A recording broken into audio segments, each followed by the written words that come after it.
Hello friends, HSC education में एक बार फिर आपका स्वागत है। और कई दिन से मेरे साथ लाइट का प्रॉब्लम हो रहा था। जो मेरी आपने पिछली वीडियो देखी, कुछ मैं अपलोड भी नहीं कर पाया। The problem is that the light का प्रॉब्लम था। लाइट प्रॉपर नहीं पड़ रही थी, जिस वजह से आपको धुंधला नज़र आ रहा होगा पूरा। तो आज जो मैं टॉपिक डिस्कस कर रहा हूँ वो है कटिंग, वेल्डिंग एंड ग्राइंडिंग। देखिए, ये बहुत ज़्यादा इम्पोर्टेंट टॉपिक है। अगर आप वेल्डर से किसी से मिलेंगे, वीडियो लंबी ना हो लेकिन इनको एक्सप्लेन करना ज़रूरी, और ये एक दूसरे से कोरिलेटेड है। वेल्डिंग हो, कटिंग हो, ग्राइंडिंग हो।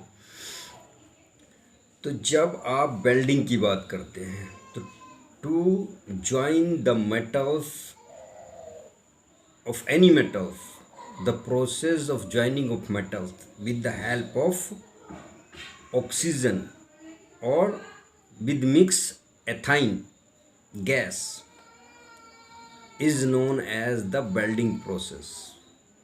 एक वेल्डिंग एक ऐसा प्रोसेस है जिसमें ऑक्सीजन के सहायता से मेटल्स को या उसके टुकड़ों को जोड़ा जाता है। किसकी सहायता से? ऑक्सीजन के साथ मिक्स करेंगे एथाइन को। The main reason behind to mix the oxygen with ethane gas that produce a flame 3600 kelvin की या 3300 डिग्री सेंटीग्रेड, वो फ्लेम प्रोड्यूस करता है। जो फ्लेम बनेगी उसी के द्वारा वो वेल्ड होगा। कटिंग में भी हम ये कंबंशन यूज़ करते हैं। तो कटिंग प्रोसेस का डेफिनेशन है the process of cutting the joining of metals with the help of oxygen and other gases combustion के थ्रू, उसको हम कटिंग कहते हैं। कटिंग में और वेल्डिंग में यही फ़र्क है कि वेल्डिंग में जो मेटल्स है उसको एक दूसरे से जोड़ा जाता है, जबकि कटिंग में मेटल्स को फ्लेम की सहायता से काटा जाता है। वेल्डिंग में आयरन रोड का भी इस्तेमाल किया जाता है। Iron rod use to join the metals. जो वेल्डर होता है उसके पास आयरन रोड्स होती है, और गैस कटर उसको बोलते हैं। जब मेटल्स को काटता है वो फ्लेम बनाता है, उसके थ्रू वो काटता है। ये प्रैक्टिकली, थ्योरेटिकली तो सेफ्टी ऑफिसर बता देगा, लेकिन प्रैक्टिकली वर्क जब वेल्डर करके दिखाएगा तभी आपकी समझ में आएगा। उसके पास रहिए और कुछ सीखिए। मैं प्रैक्टिकली भी किया हूँ और थ्योरेटिकली भी बता रहा हूँ, इसलिए जो बुक्स की पूरी लैंग्वेज है, we are not going to depth, वो आपकी समझ में भी नहीं आएगी। और मैं सीधी लैंग्वेज में समझा रहा हूँ जो प्रैक्टिकली वर्क है, और मैं उसके हैज़ार्ड भी बताऊँगा, सेफ्टी प्रिकॉशन भी बताऊँगा। दो बात होगी। थर्ड पॉइंट आता है इसमें वेल्डिंग, कटिंग, ग्राइंडिंग। तो grinding is a process to remove the all dust paints from the surface of metal, or to make the smooth surface of the metal and to give the shape, size and good dimension of the metals. अब हिंदी में समझ लो आप इसे बात को, बिल्कुल शुद्ध बता दूंगा।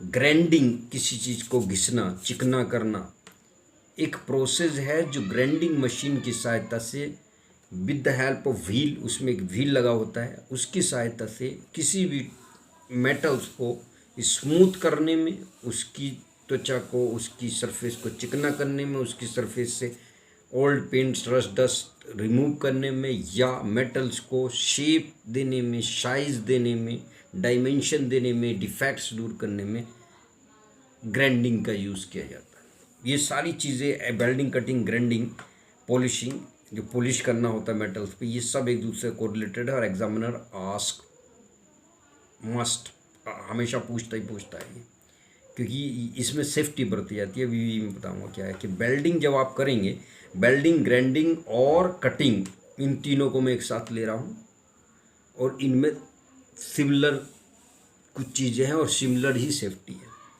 पहली बात, आपने प्रिवेंशन के लिए सबसे पहले क्या है, remove the unnecessary material from the work place. आपने वर्क प्लेस से किसी भी अनवांटेड मटेरियल्स को या ग्रीस, ऑयल जिससे फायर हो सकता है, उसको रिमूव कर देना है। कोई भी लकड़ियों, वुडो, कुछ वेल्डिंग एरिया पूरा जो जोन बना होता है वो बैरिकेटेड होना चाहिए। You should check that is a very kitted and necessary material, not oil and grease not laying on the floor. Practically बात बता रहा हूँ, थ्योरेटिकली में तो 100 पॉइंट है जो आपको करना है, जिससे आपको कंपनी पैसा देती है। मेरी वीडियो जो प्रैक्टिकली रिग पे काम किए ना वो सबसे ज़्यादा लाइक करेंगे, और जो थ्योरेटिकली रट्टाफिकेशन करें उनकी समझ में नहीं आने की। मैं थ्योरेटिकली बात नहीं बताता, मैं प्रैक्टिकली जो काम किया हूँ जिससे पैसा मिलेगा आपको वो बात बताता हूँ। चाहे मेरे लाइक शेयर कम हो जाता हूँ उससे मुझे नहीं, आई हैव कॉन्फिडेंस। तो हो गया एडिशनल फायर एक्सक्यूज़र रखिए, एडिशनल अतिरिक्त फायर एक्सक्यूज़र रखना है, फिर भी सेफ्टी के लिए अतिरिक्त फायर एक्सक्यूज़र रखिए वेल्डिंग और कटिंग दोनों में। गैस सिलेंडर को अपराइट पोजीशन में रखिए। फ्लैश बैक अरेस्टर चेक कीजिए कि अगर गैस पीछे को बैक होती है तो फ्लैश बैक अरेस्टर है नहीं, जिससे फायर ना हो, विस्फोट ना हो। ये हो गया।